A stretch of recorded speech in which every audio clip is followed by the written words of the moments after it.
Good evening, everybody. My name is Andy Sturgeon. I'm Vice Chair of TDI, which is the Topsham Development Corporation. I'm also a member of the Comprehensive Plan Implementation Committee. I'm a resident of Topsham. This is my 4.5 year being here. I hail from Bangor. I was in Bangor for 30 years and in the engineering and consulting business. I don't see any other TDI board members here. I was going to introduce them if they were, but they aren't. They may be on Zoom. Again, good evening. One thing I did want to mention is what is the purpose of TDI? Again, Topsham Development Incorporated. In our bylaws, right under the category purpose is to foster and support economic development within the town of Topsham. That's our sole purpose. Again, to foster and support economic development within the town of Topsham. So tonight, on behalf of TDI, I'm introducing what's called the market analysis of Topsham's commercial corridors. The full report, 116 pages, the executive summary, the PowerPoint summary, and the supplemental memorandum can all be found on the town's website, right on the home page, about halfway down. You can access those. There are PDFs which can be easily downloaded.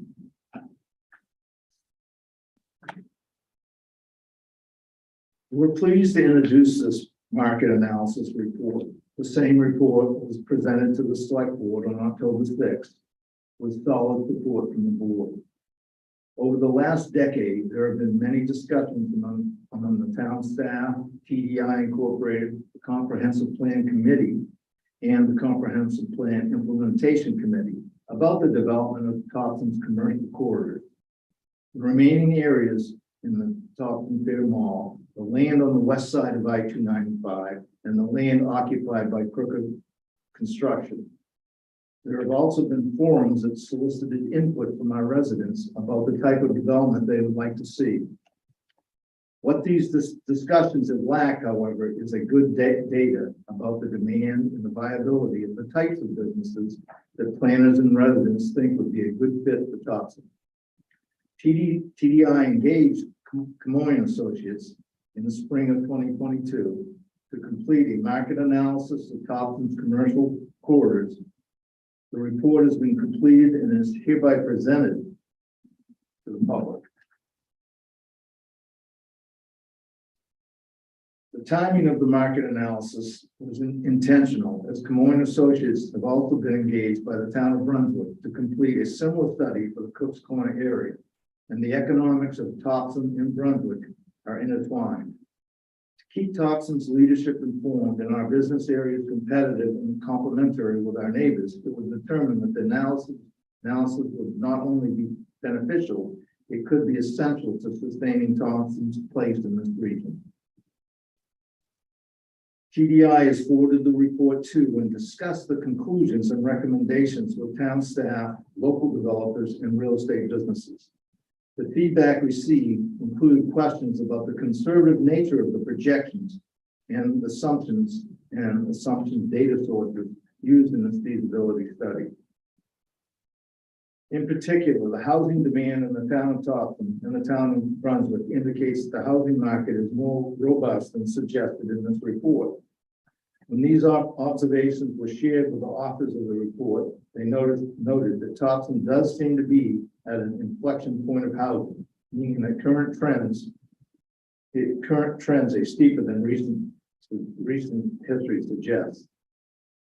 The report noted that it does not, because it cannot, consider things like growth of business at Brunswick Landing, changing ordinances in Portland, work from home trends, and changes due to COVID-19. While these are very real influences, there is not enough information to determine if they are temporary or sustaining impacts on the market. So I guess what I'm saying is the numbers that generated by this report, we feel are conservative. Many people in the community feel they are conservative. And those that I just mentioned are some of the reasons. it's a tough time right now. We've been through a lot in the last few years. The inflation is with us today. There's so many demands. We've been through a pandemic, so we're taking this data that's available that Moine produced and found, and trying to produce an accurate report as we can.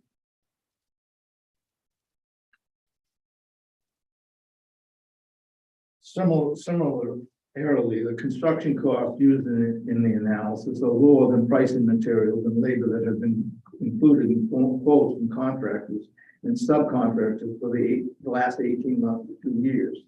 So when you look at the report, you're going to notice that, but it's so hard with such a changing market that we have before us today. While the projection and the market analysis seem low to local leaders, the larger question is how well prepared is Topsham for this number of dwelling units? Do the town's ordinance support or limit the opportunities for new housing? Ultimately, the future developer of parcels in Topsham determine their own cost estimates for potential projects and act accordingly. The town's ordinance and zoning district should not be the limiting factors.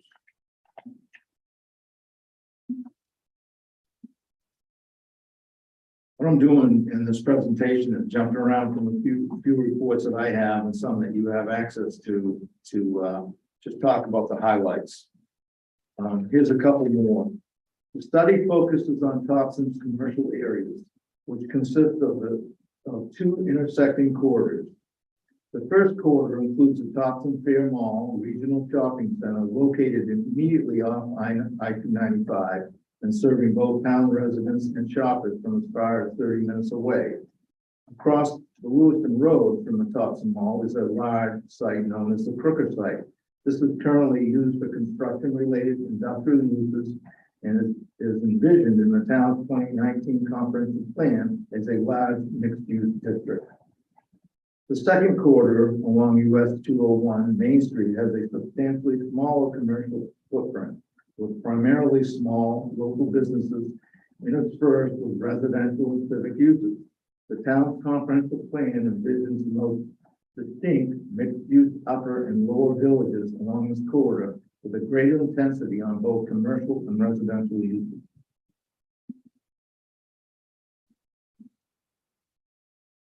Here are some other key points that we found in the report. This is the first report of the type that we know exists. So there's no history to compare it to. The data is based on national and regional databases with decades of information used to identify trends. As such, impacts of the pandemic and very local influences are not necessarily reflected. Key market sectors is housing. You hear about that day in and day out from many entities throughout the state.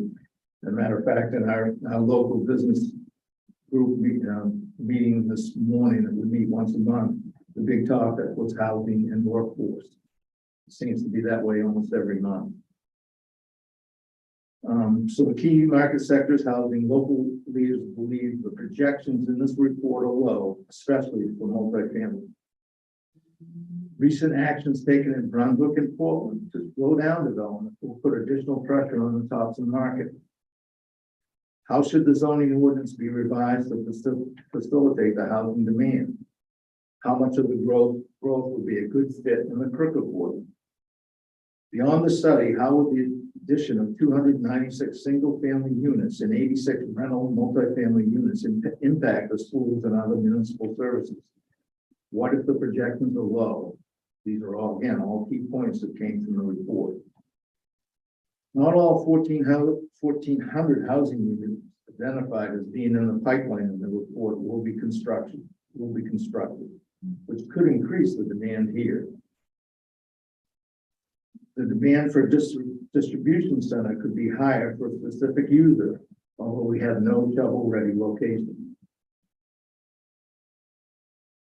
The best value and way to use this report is not to put it on the shelf for the next 5 years. Keep referring to it for Comprehensive Plan Implementation Committee, recode, and planning the Crooker site and the west side of 295. I'd like to now just flip through the PowerPoint presentation. And this again, along with the other documents on the website, but the PowerPoint is kind of a summary of the 116-page report. And that's page 1. If you could go to the purpose page, which I think is the 3rd page, Mark, right there. Project purpose. What was the purpose of this project? This is to evaluate future real estate development potential in the town of Topsham, focusing on determining market support development along its commercial corridors, those 2 corridors that I mentioned earlier.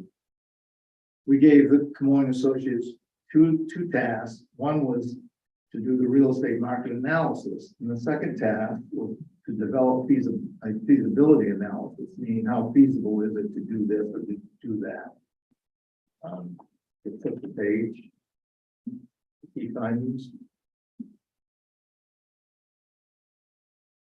The other one. There we go. The Camoin report had 6 key findings. I'll read them real quickly, but I know that you can read them yourselves. Topsham and Brunswick are part of the same localized market. I mentioned that earlier. Immediate I-295 access is a critical asset. I noticed that as soon as I moved to the area. I actually had an office in Brunswick Landing, and I knew how long it took to get from Brunswick Landing to 295. And a lot of times as I was traveling to wherever I was going, geez, I wish I would. I was a little closer to 295. That's only going to get worse if we have an issue with the bridge too. I don't know how we'll handle that. So I think I said at the beginning of this meeting, maybe we should have a prayer that the inspection of the bridge went well today and that we can keep traffic going both ways. So that location right immediately adjacent to 295 is very critical in the economic development of the future of Topsham. Another key point was the escalating price points in immediate Portland area are an opportunity. In other words, the prices are sky high in Portland and going higher.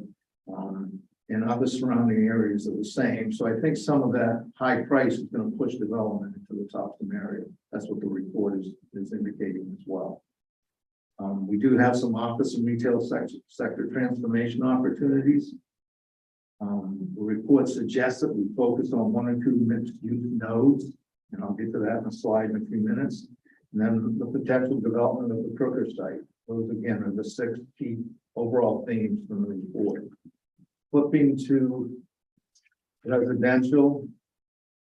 Remember, I talked about the market analysis itself and the development feasibility analysis, so they're kind of in together. So when we look at residential, this is one of those points where we feel that the number is low. We feel that the data drove that number low, and that because they're using national and as much local data as they can get. Their number for demand for new rental units was only 86 in Topsham and 295 owned units over the next 5 years. We again feel that's very low because of the many factors that I've mentioned earlier today.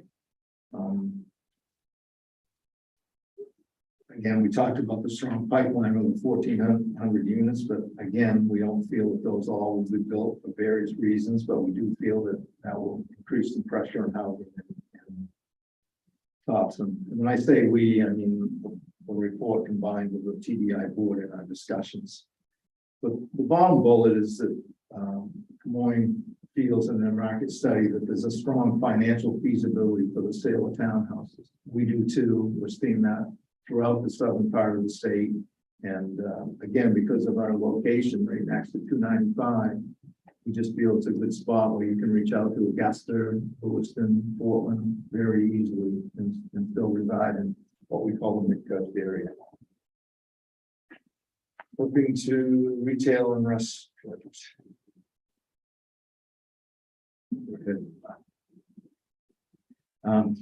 The report says that there's moderate demand. Topsham Fair Mall continues to be an opportunity. I don't know if you all know that recently the planning board did approve the market basket proposal as far as it is today. And I think everything's indicating that that will happen. There are still some things that they need to go through, but it's in a good position. But again, that supports that demand in the Topsham Fair Mall. You see some construction going on there now, Jersey Mike's and the car wash, and there could be others that I'm forgetting too. Report does that most retail needs of the residents are already met, just the residents. But again, we've got a big area that we're servicing with people coming in to work and leaving each day. And of course, our residents going other places and coming back to reside in their homes. Growth to come from service-oriented businesses or stores with a hybrid model. The feasibility of this with limited financial feasibility for apartments and retail mixed use. Again, I think that's low, and I think that's based on the data that they had available. Industrial.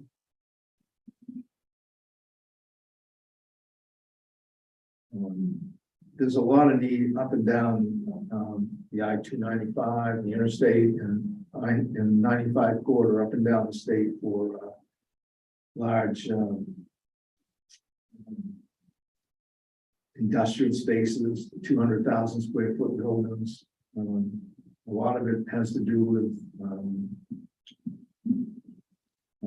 logistics, moving things around, getting them ready to go to the end user. It just seems to be a huge demand, and obviously our location is so unique and so strong to the three regions of Woodson, Augusta, Portland, as well as ours, makes the demand for this type of space, this industrial type of space, very high. And we think that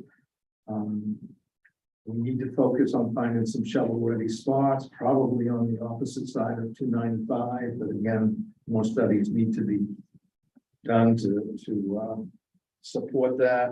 And one of the things we've chatted about in TDI is, can we take some of our resources and help with some kind of a market study there for the industrial, for the other side of 295. Those are things that we talk about. Feasibility, again, borderline, moderate financial feasibility for a distribution center. The next one is office.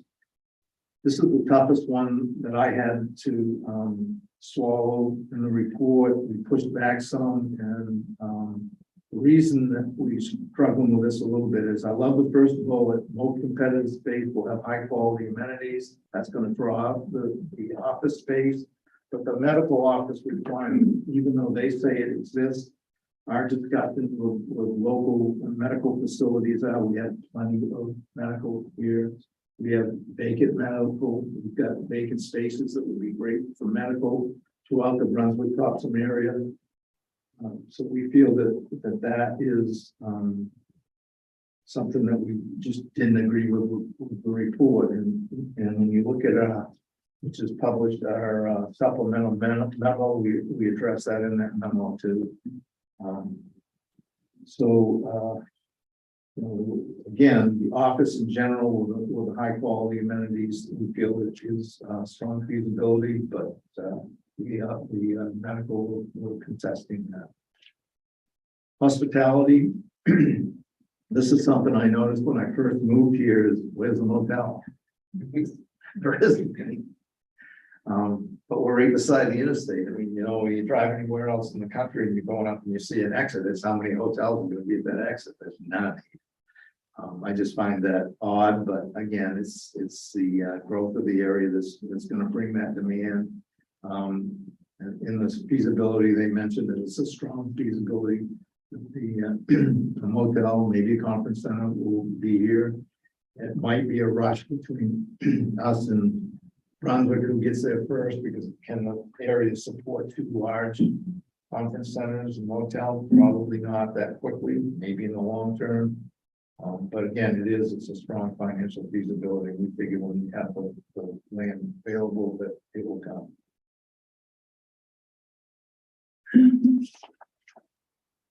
Financial feasibility analysis. I just go down to the scenarios, the bottom left block on that, and I had some arrows that I applied to these. This is kind of a table that summarizes what I just talked about, or what the report just talks about. But the medical office building, 2-story, 12,000 square feet, I feel the board feels is very high. Single tenant distribution center, 200,000 square feet, we feel is probably right on. 80 room upper mid-scale hotel, we feel that number's low, it should be higher. Again, these are our thoughts, being people who work and live in the community. Mixed use, 10 rental apartments over 5,000 square feet, retail, that's probably close. For sale townhouse with 24 units, we figure that's low. So we figure that two of them are low, one's high, and two are pretty close. And again, those are our feedback as a board. Next steps, there's 5 bullets here. I want to emphasize 3 of them. The first one is upper left, build on the 2019 comprehensive plan to create one or more corridor district master plans. Again, this is something that CPIC is working on. We can't emphasize anymore that this needs to happen. It needs to happen in line with the comprehensive plan, and we hope with this market analysis. Upper right block, adjust zoning and land use policies in targeted areas to support the type of development desired. We feel that needs some tweaking, and again, that's being worked on. And bottom right, use this market analysis as a marketing tool for potentially interested developers, businesses, and investors. Let's try to get these people to come to the community for good reasons, and we think we spell those out and share this with them as much as we do with the community and the board. So that's what I have for rolling out the report. I mean, look at my watch, that was about 27 minutes. So I guess we've got plenty of time, so we don't have an end date, end time for tonight, but are there any questions that anybody in the in-person audience would have first, and then I'll reach out to anybody that, in is it Zoom? Yes. In Zoom, Hollywood Squares. Any questions? Yeah. Right.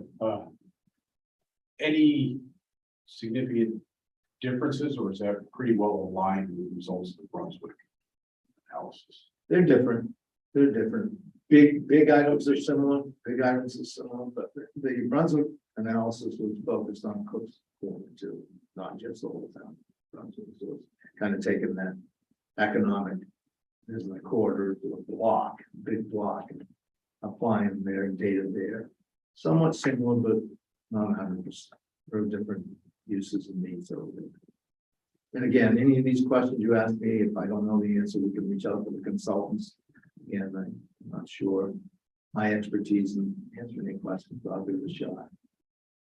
Steve, I wonder how we best address the differences between what I think some of us think is a greater demand for housing than we saw in our report, and maybe a lesser demand in some of those medical facilities. But most importantly, I think housing is a huge issue around here.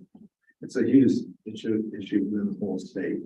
We've seen new legislation in Augusta pertaining to housing, LD 2003, and they're still trying to digest that and what did that actually do for the communities in the state of Maine, and we're studying those. The hope is that it allows further development of existing lots without going into a long permitting process, but still making sure that they're safe and that they, the sewer and water is adequate. There's a lot of different parameters that you need to look at with those expansions, but it's huge. It's everything we talk about, the housing, and we were in a meeting this morning and we're trying to speculate why is there such a need. One of the theories is that the baby boomers are retiring, they're not going away, they're staying in their homes, so those homes aren't available for the new wave of people that need to move into the state, or the people as they grow up and graduate from high school, college, or community college, and come out into the workforce. They've got to find different places to work. So it's all speculation, but it's there, it's real. How do we address those, that this might water down that need, this report, or do we, or it's just acknowledge the differences? I think we just acknowledge the differences, and that's what we tried to do in that supplemental memo. I don't think it's going to drive anybody away. If some developers, they do their own data, they do their own analysis, and the demand is there. Trying to, What did the market analysis consider for basis for population growth or the demographics of that growth? I don't know that I can answer that. They, somewhere in one of my reports, it was, talk about where they got their data. It's a national, more of a national and regional database. So it wasn't, for the money and the time, it wasn't that they went around and interviewed people in the community. They just took the available data base in the middle of a pandemic, or near the end of the pandemic. And with the economy changing so much, those numbers we feel are outdated. Don't think that answers your question, but maybe if we could certainly ask more directly to them. So Yeah, I have a question about so glad that the study was done. Even with, the weaknesses that you feel are there, you've commented on that in terms of, TDI coming together to just supplement that market study. But the housing piece is such an important one. And usually when we talk about housing in this community, we talk about affordable housing. The market study seems to focus really on townhouses, which is interesting because I remember, a meeting where a couple of members from the Comprehensive Plan Implementation Committee sat in on TDI's strategic planning group. And there was a discussion around housing. And I actually looked back at the comp plan to see what's kind of really what it calls for. And it talks about housing diversity. Of course, affordable housing is crucial. The homeless population is growing. We're concerned about that. But it would be interesting to sort of see how demographics are continuing to shift, because the comp plan data chapters talked about how the average family size in Topsham is slightly smaller now than it was 10 years ago. So what does that mean? More, I don't know, studio apartments, different kinds of housing. And the thing that on page, where is it? Page 99 in the housing diversity section of the comprehensive plan, it talks about more housing to accommodate range of family sizes and living arrangements. And it talks about a number of kinds of housing. And I just wonder, if we could actually delve into that a little bit more. I think that might be interesting for people considering developing housing. In my day job, I manage an engineering company, so I work with a lot of developers on different opportunities throughout the state. And in one corner, I'm working with a group where we're trying to develop some workforce housing for people making $25 an hour or less. What can they afford? They can only afford $900 a month for one bedroom, or if there's two of them, they can afford $1,200. We can't construct with today's prices something to that size. So that's if you're gonna build that, it's gonna have to be subsidized somehow. So that's a workforce almost and affordability together. But then you've got a lot of developers, and Auburn is one of them. They put an RFP out 2 weeks ago. They want to see a subdivision with tiny homes. The whole development's going to be tiny homes. They put an RFP out for that. I can't remember how many homes they want, but it's a substantial amount. Their theory there is that you build that smaller one, then you can get the price down.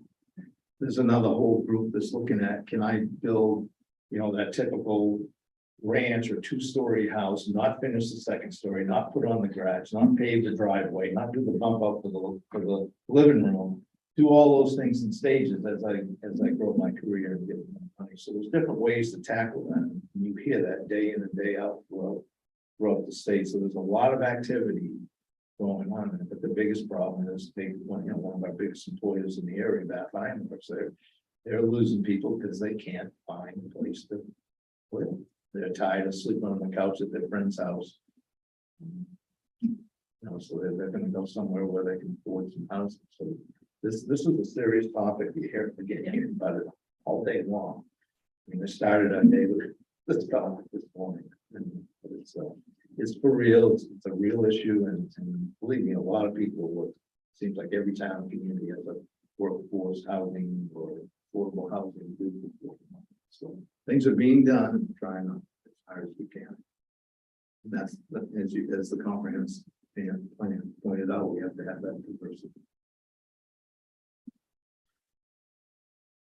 All right. There's a little good news on that front, is that the Topsham Mobile Home Park's been working through the permitting process through an expansion, which should be affordable. That's another option. I keep forgetting about that too, and I think, I don't think there's any land use lawyers in the group here, but I think there's some favorable regulations for mobile home parks as far as getting those permitted. I mean, you still have the safety standards that apply to them, but it's an easier process to try to get that done. You might have read recently, and I can't remember where it was, but a lot of developers are looking at large parking lots in different places and using the existing parking space, the two large parking space, but maybe a vacant building now, building on those, because you save so much land development costs.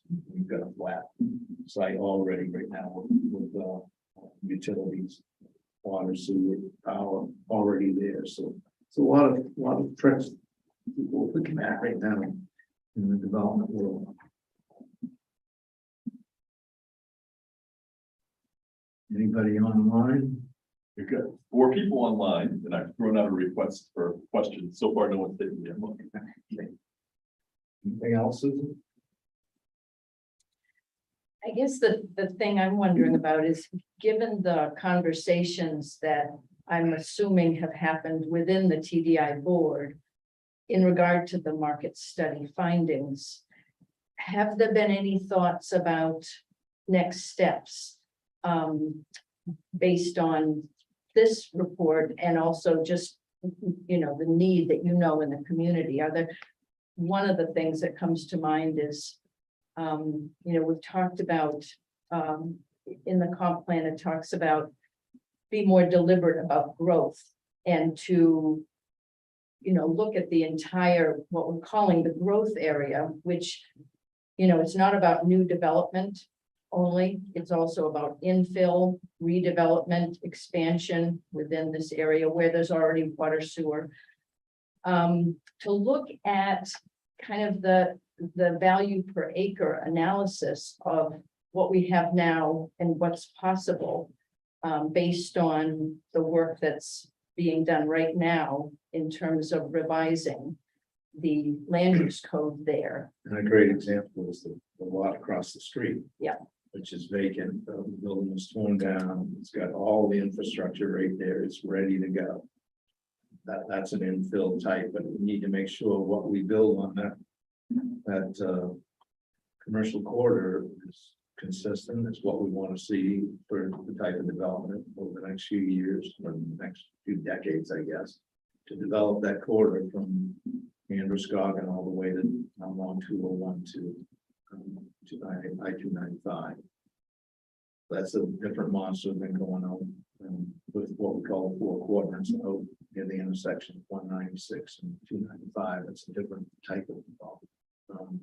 But again, you say next steps, I think it's pretty plain. We need to make sure that we've got the zoning lined up and the regulations that are allowable for those zones to meet our economic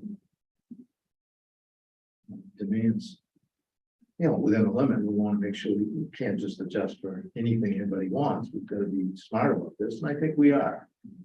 We're taking those steps. Again, I've only been in the community 4.5 years, but I like what I've seen.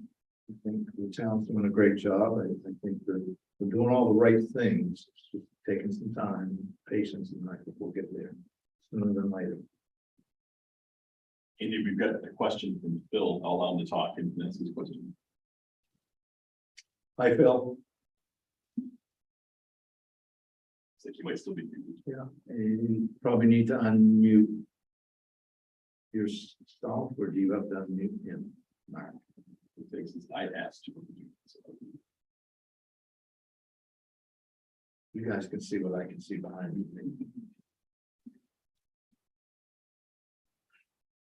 Phil, if you can hear us and you want to ask your question, feel free to unmute your computer.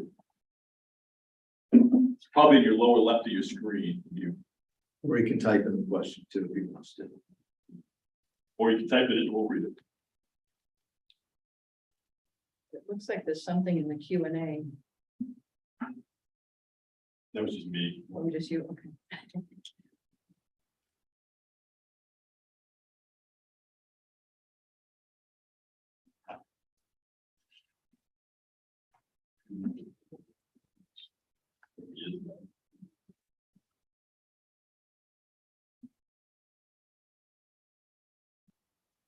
Announce, Mark.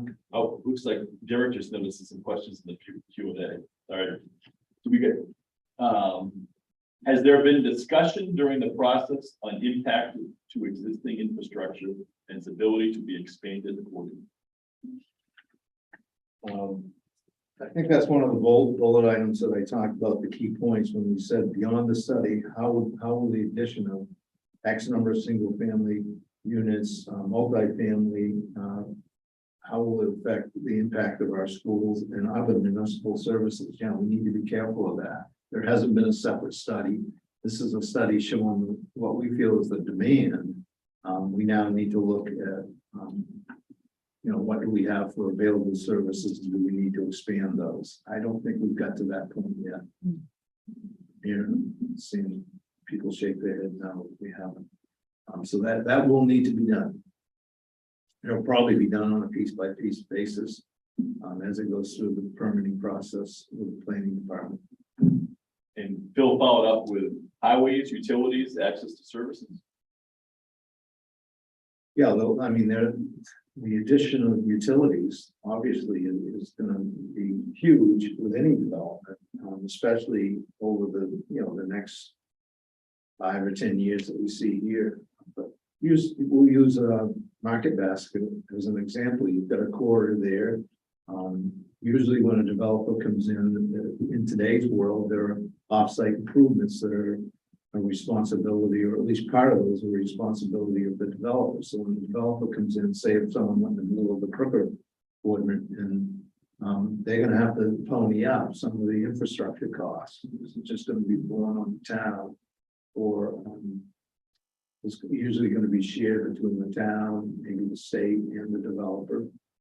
For example, I think of the market basket is calling for some improvements at the intersection of 196 and 295. I mean, who shares those costs? I think they're shared among several different entities, but yeah, the improvements will need to be done, and the costs should be shared. Eric, if there's anything you want to jump up and say. No, you're doing great. Just shake it. I'll ask one more then. So the ones that are identified as being strong demand or feasible, did it touch on any of the barriers? What are the key barriers to filling those needs or advancing some of those things that are in high demand? I don't, the ones in high demand, I don't think there, but I again, it could be in that 116 pages. I just don't have those all. I read it once, and really I read it the first time all the way through just to see where did I agree or disagree with some of the things, but I can't remember that.